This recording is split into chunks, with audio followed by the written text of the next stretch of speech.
Handiclap présente, du 7 au 18 avril, à la Maison des Hommes et des Techniques, l'exposition collective Anamorphose, regard décalé. L'exposition Anamorphose, regard décalé. L'exposition met en avant le travail d'artistes individuels en situation de handicap ou dont la démarche fait écho avec les valeurs du festival.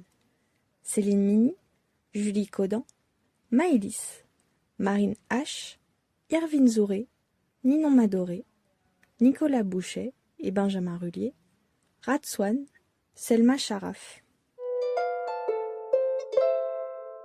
Elle présente également des œuvres réalisées collectivement dans des établissements médico-sociaux par des jeunes et des adultes en situation de handicap ou dans des associations qui portent, comme le festival Handiclap, un message d'inclusion et d'accessibilité pour tous et toutes.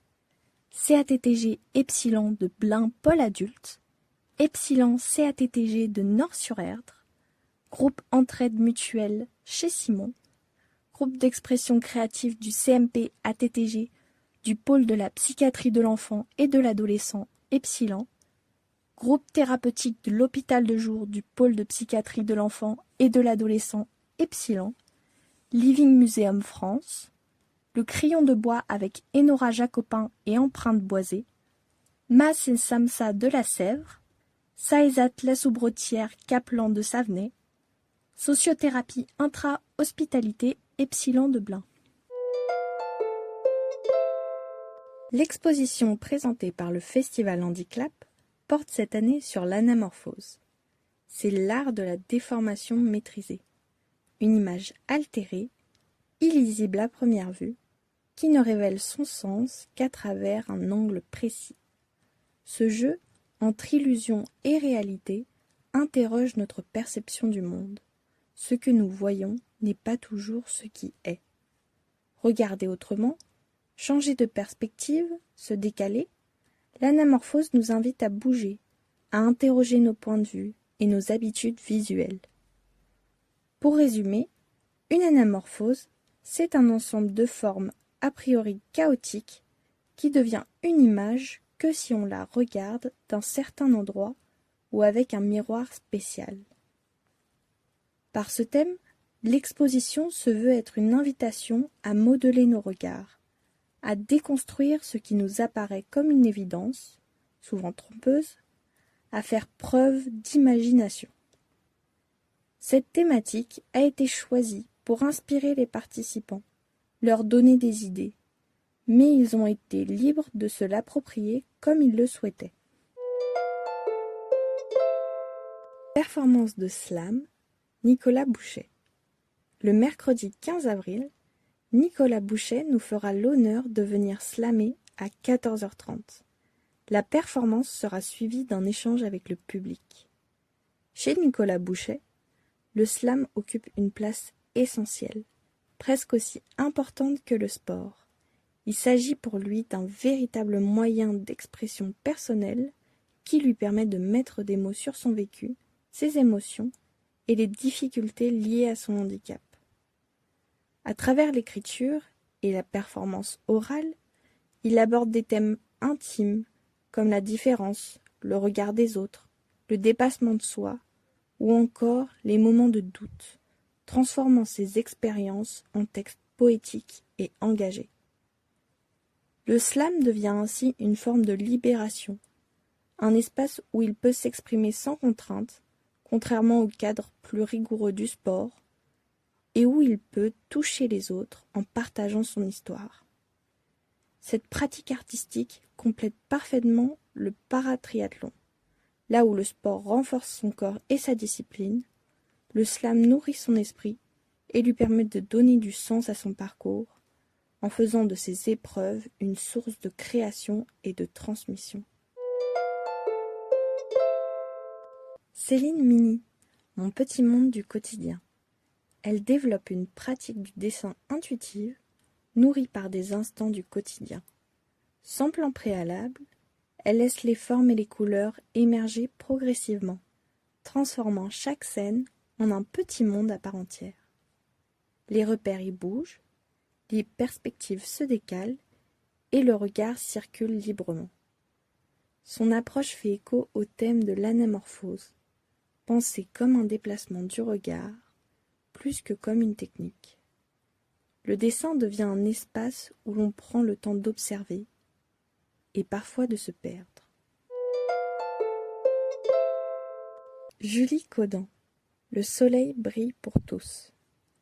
Combinant images en couleur et en noir et blanc, Le soleil brille pour tous est à la fois une sorte de coming out sur une catastrophe personnelle, un témoignage à visée documentaire sur une vie nouvelle et une action de sensibilisation sur la vie des personnes polyhandicapées et de leurs proches. Car même dans le monde du handicap et de l'inclusion, on parle peu du polyhandicap. Le polyhandicap, c'est la marge de la marge, et pourtant, c'est la vie aussi.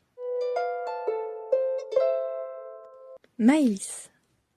Maëlys, 16 ans, raconte sa dysphasie en BD. En janvier 2025, Maëlys, élève en première ASSP, accompagnement soins et services à la personne, au lycée Talensac de Nantes, a une idée. Créer une bande dessinée pour expliquer ce que c'est que vivre avec la dysphasie. Son objectif ? Mettre des mots sur ce trouble du langage trop souvent mal compris pour ses parents, ses amis et tous ceux qui l'entourent. Je croyais que c'était de ma faute, affirme-t-elle. Alors, elle a décidé de raconter son histoire à sa manière. Avec l'aide de Charline, éducatrice spécialisée au service Nelson Mandela du pôle insertion de la page 44, Maëlys s'est lancée dans ce projet entre janvier et mai. Une BD de 16 pages qu'elle a elle-même mise en page sur Canva en utilisant une police adaptée au 10. Lire, c'est fatigant. Le format BD, c'est plus facile à comprendre. Mais cette BD est bien plus qu'un simple témoignage. Maëlys y parle de son quotidien, de ses ressentis, de ses obstacles, mais aussi de ses forces. Et au fil des pages, elle comprend quelque chose d'essentiel. Elle n'est pas seule. Je suis fière de moi. J'ai appris beaucoup de choses et compris que d'autres vivent la même chose. Pour preuve, en mai, sa BD est exposée à la médiathèque Georges Sand du Pèlerin, aux côtés d'artistes valides et en situation de handicap. Le soir du vernissage, des inconnus viennent la voir, émus. Certains lui disent qu'ils se reconnaissent dans ce qu'elle raconte. Elle y rencontre même des jeunes touchés par le même handicap invisible qu'elle.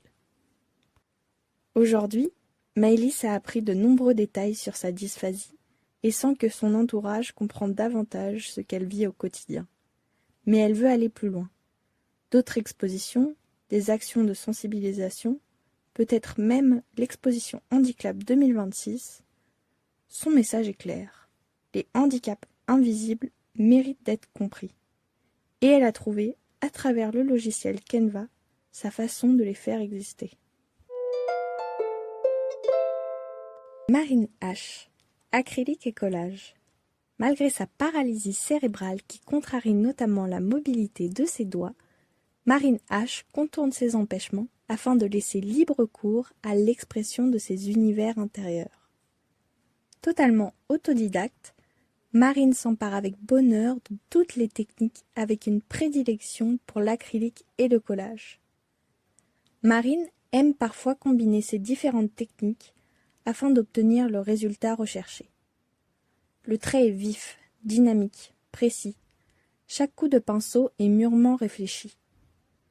Et quand il s'agit de collage, le choix des morceaux de papier préalablement déchirés l'est tout autant. L'ensemble de ses œuvres se caractérise par le mouvement, l'énergie, et un brin peut-être aussi de spiritualité. Marine H. livre des œuvres inspirantes et puissantes en évocation, bien que toujours abstraites. Elles sont autant de messages qu'elle ne peut verbaliser. Irvine Zoré, Visage en mouvement. Anamorphose Visage en mouvement est une installation interactive mêlant art génératif et live coding visuel.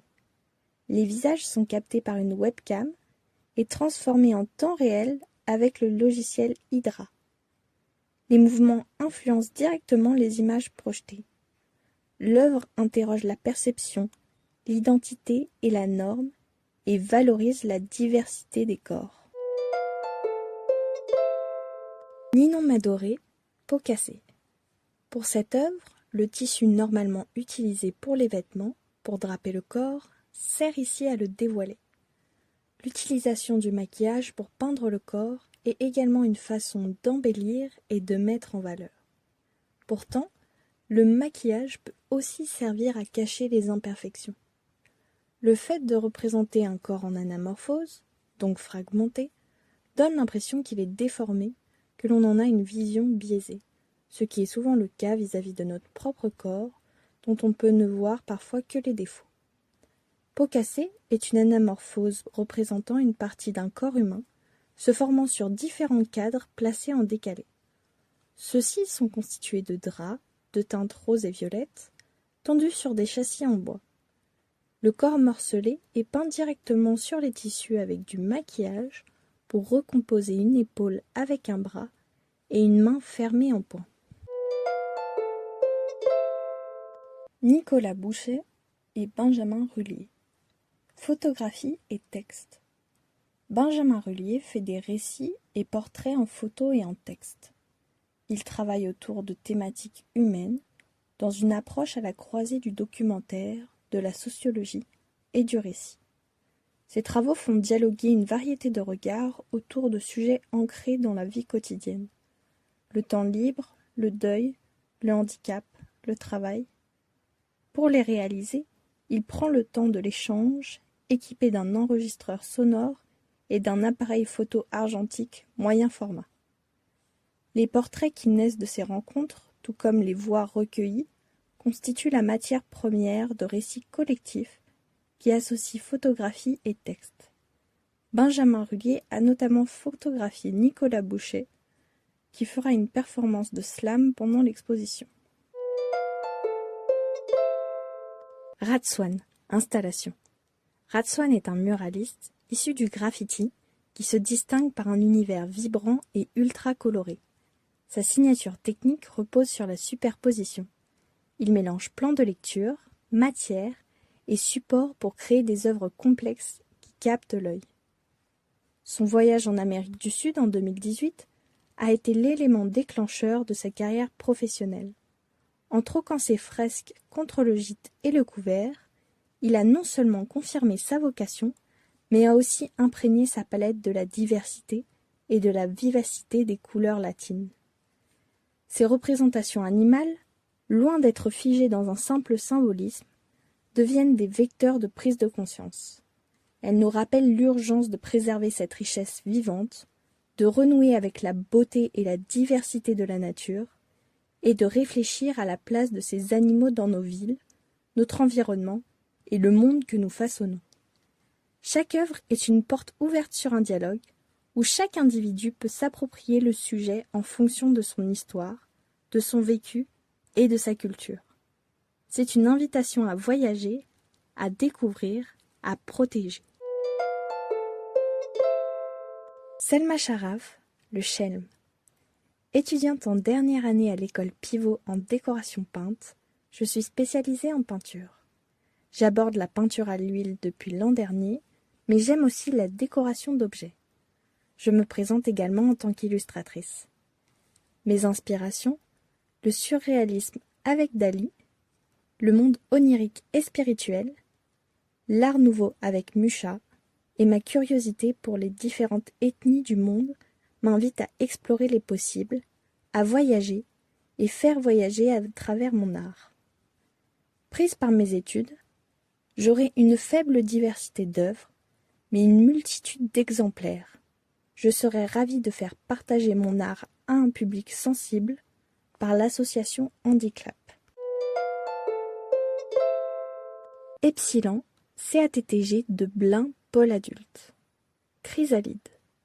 Le pôle adulte de Epsilon, situé à Blain, est un service de psychiatrie qui prend en charge les adultes présentant des troubles psychiques sur le territoire nord de la Loire-Atlantique. Il propose différents types de soins, comme l'hospitalisation complète, l'hôpital de jour et le suivi ambulatoire dans des centres médico-psychologiques. Les patients sont accompagnés par une équipe pluridisciplinaire, composée notamment de psychiatres, infirmiers, psychologues et travailleurs sociaux. L'objectif est d'assurer le diagnostic, le traitement et l'accompagnement des patients afin de favoriser leur rétablissement et leur maintien dans la vie quotidienne. L'œuvre proposée est une sculpture représentant un envol de papillons conçue pour que le spectateur puisse tourner autour. Elle se compose de plusieurs formes verticales reliées entre elles, créant un ensemble harmonieux. Epsilon, CATTG de Nort-sur-Erdre. 6 tableaux. Le CATTG de Epsilon, situé à Nort-sur-Erdre, est une structure de soins ambulatoire en psychiatrie pour adultes. Le centre d'accueil thérapeutique et de temps de groupe, CATTG, propose des activités thérapeutiques de groupe afin d'aider les patients à maintenir ou développer leurs capacités relationnelles, sociales et leur autonomie. Les personnes y viennent sur certains temps de la semaine sans être hospitalisées dans le cadre de leur suivi psychiatrique. Cette structure fait partie d'un centre de soins regroupant plusieurs dispositifs, comme le CMP et l'hôpital de jour, afin de faciliter l'accès aux soins et l'accompagnement de proximité pour les personnes en souffrance psychique. 9 artistes du CATTG se sont regroupés pour créer 6 tableaux où pour chacun d'entre eux, 2 points de vue sont possibles. J'aime chez Simon, Lino Verdure. Le J'aime chez Simon est un groupe d'entraide mutuelle constitué de personnes en situation de handicap qui participent à l'élaboration des activités du GEM. Situé en plein cœur de Nantes, le GEM est un véritable vecteur d'inclusion sociale. C'est un lieu chaleureux d'échange, de partage et d'entraide, au sein duquel les adhérents proposent des activités et y participent afin de sortir de l'isolement. À partir d'éléments déjà réalisés lors d'ateliers d'art créatif du GEM, le collectif va réaliser plusieurs patchworks sur le thème végétal. Des détails viendront se glisser dans les œuvres qui inviteront les visiteurs à regarder de plus près. Epsilon, groupe d'expression créative CMP ATTG de Blain. Groupe d'expression créative. Le groupe d'expression créative du CMP ATTG de Epsilon, situé à Blain, est une activité thérapeutique proposée aux patients suivis en psychiatrie de l'enfant et de l'adolescent. Les adolescents qui ont participé à ce groupe sont suivis au centre médico-psychologique, CMP, pour enfants et adolescents de Blain. Ce groupe thérapeutique a lieu chaque semaine. Il est assuré par une ergothérapeute et une infirmière, et parfois un ou une étudiante de l'une ou l'autre profession. L'œuvre se découvre en 2 temps. D'abord, le spectateur perçoit une évidence, puis, en se décalant et en regardant autrement, il découvre plusieurs surprises liées entre elles. Le concept est né d'une réflexion sur le regard décalé et le pas de côté face à une situation. Changer de point de vue transforme la perception et révèle une autre réalité. Epsilon, hôpital de jour, enfants de Blain. Maquette 3D. Les enfants qui ont participé à l'élaboration de cette œuvre bénéficient d'une prise en charge thérapeutique intensive et continue à l'hôpital de jour, HDJ, incluant des temps individuels, des groupes thérapeutiques et des rendez-vous familiaux réguliers. Le groupe qui a réalisé cette œuvre est assuré par une ergothérapeute et une infirmière, et parfois un ou une étudiante de l'une ou l'autre profession. Living Museum. 18 artistes. Le Living Museum est un tiers-lieu de création artistique, non médicalisé, créé pour et avec des personnes fragilisées par les effets de troubles psychiques. Son but est de faciliter la socialisation, l'épanouissement et le rétablissement par la création artistique et l'exposition des œuvres. Pour l'exposition de cette année, il y aura 18 personnes du Living Museum qui exposeront en utilisant différentes techniques. Peinture, dessin, sculpture, techniques mixtes, photos et création digitale. Le crayon de bois. Les amulettes de l'Apocalypse. 2056. Tous les circuits d'approvisionnement d'antan sont tombés. Les ressources essentielles se font rares. Même les plus cartésiens et cartésiennes des survivants et survivantes se tournent vers des forces plus ou moins occultes pour se ravitailler. Les services des sourciers se vendent à prix d'or. Des potions douteuses circulent sous le manteau. Et des gris-gris en tout genre pullulent. Les amulettes de l'Apocalypse font partie de ces dispositifs magiques d'aide à la survie post-effondrement. Sauf que pour le coup, ces amulettes-là, ce n'est pas de l'arnaque. Elles fonctionnent vraiment. Mas de la Sèvre et Samsa de la page 44. Regard mystérieux du cœur. La maison d'accueil spécialisée, Mas de la Sèvre, accueille des adultes en situation de polyhandicap. Elle permet à chaque personne accompagnée de se construire une qualité de vie en fonction de ses possibilités, désirs et besoins définis dans le projet d'accompagnement personnalisé. La Mas de la Sèvre propose un accompagnement qui cherche à favoriser l'épanouissement personnel et relationnel de la personne, notamment grâce à la mise en place d'activités.